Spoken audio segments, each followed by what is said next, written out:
Listen for the voice of your true self. അതായത് നമ്മുടെ ഉള്ളിലുള്ള യഥാർത്ഥ ശബ്ദം കേൾക്കുക.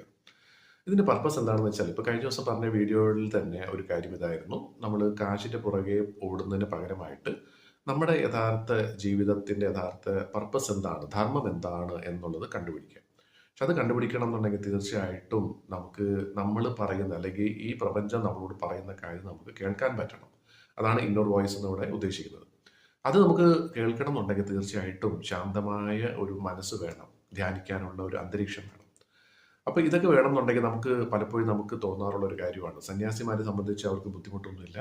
ഏതെങ്കിലും മലയിലോ അല്ലെങ്കിൽ ഏതെങ്കിലും ഗുഹയ്ക്കകത്ത് പോയിട്ട് വർഷങ്ങളോളം ധ്യാനിച്ചു കഴിഞ്ഞാൽ തീർച്ചയായിട്ടും അവർക്ക് എന്താ പറയുക, ജീവിതത്തിൽ ഒരു വെളിപാടുണ്ടാകും. അപ്പൊ അതിനെ ബേസ് ചെയ്തിട്ട് അവർക്ക് കാര്യങ്ങൾ മുന്നോട്ട് എടുക്കാമെന്നുള്ളത്.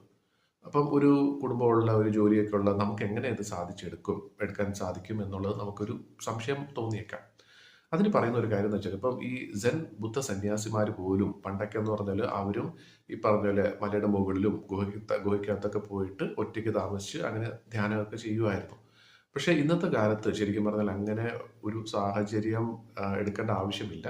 അതിന് പകരം അവരെവിടെയാണോ താമസിക്കുന്നത് അവിടെ തന്നെ അങ്ങനെ ഒരു അന്തരീക്ഷം അവർക്ക് സൃഷ്ടിച്ചെടുക്കാൻ സാധിക്കുന്നു എന്നുള്ളത് തന്നെയാണ് സത്യം. എന്ന് വെച്ചാൽ അവരുടെ ഈ ബുദ്ധ സന്യാസിമാർ താമസിക്കുന്ന സ്ഥലത്ത് തന്നെ ഒരു ഗാർഡൻ പോലെ, ഒരു പൂന്തോട്ടം പോലെ അവർ ഉണ്ടാക്കിയെടുക്കാറുണ്ട്. അത് ശരിക്കും പറഞ്ഞാൽ ആ മല അല്ലെങ്കിൽ ഗുഹയ്ക്ക് സമാനമായിട്ടുള്ള ഒരു അന്തരീക്ഷം അവർക്ക് സൃഷ്ടിച്ചു കൊടുക്കാറുണ്ട്. അപ്പൊ അങ്ങനത്തെ ഒരു അന്തരീക്ഷം കിട്ടുമ്പോൾ തീർച്ചയായിട്ടും അവർക്ക് നല്ലപോലെ ധ്യാനിക്കാനും പറ്റും. അവരുടെ ജീവിതത്തിലെ പർപ്പസ് എന്താണെന്നുള്ളത് അവർക്ക് കണ്ടുപിടിക്കാനായിട്ടും സാധിക്കും. എന്ന് വെച്ചാൽ നമ്മുടെ വീടിന് ചുറ്റും അങ്ങനെ ഒരു പൂന്തോട്ടം സൃഷ്ടിക്കണം എന്നല്ല ഇവിടെ പറയാൻ ഉദ്ദേശിക്കുന്ന ഒരു കാര്യം. നമ്മൾ എത്ര തിരക്കിട്ട കാര്യങ്ങൾക്കിടയിലാണെങ്കിൽ പോലും നമുക്ക് ഒരല്പസമയം കണ്ടെത്താം. തീർച്ചയായിട്ടും രാവിലെ നേരത്തെ എഴുന്നേറ്റ് നമുക്ക് വേണമെങ്കിൽ ധ്യാനിക്കാം.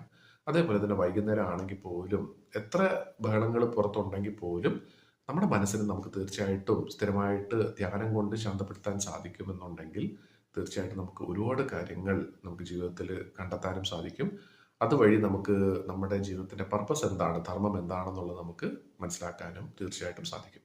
അപ്പൊ ഇത് മനസ്സിലാക്കുക എന്നുള്ളത് മാത്രമല്ല, അതനുസരിച്ച് നമ്മൾ പ്രവർത്തിക്കുക. സോ ദാറ്റ് നമുക്കും നമ്മുടെ ജീവിതവും അതേപോലെ തന്നെ നമ്മുടെ ചുറ്റുമുള്ളവരുടെയും ജീവിതം നമുക്ക് മെച്ചപ്പെടുത്തി കൊടുക്കാനായിട്ടും സാധിക്കും. അപ്പൊ എല്ലാവർക്കും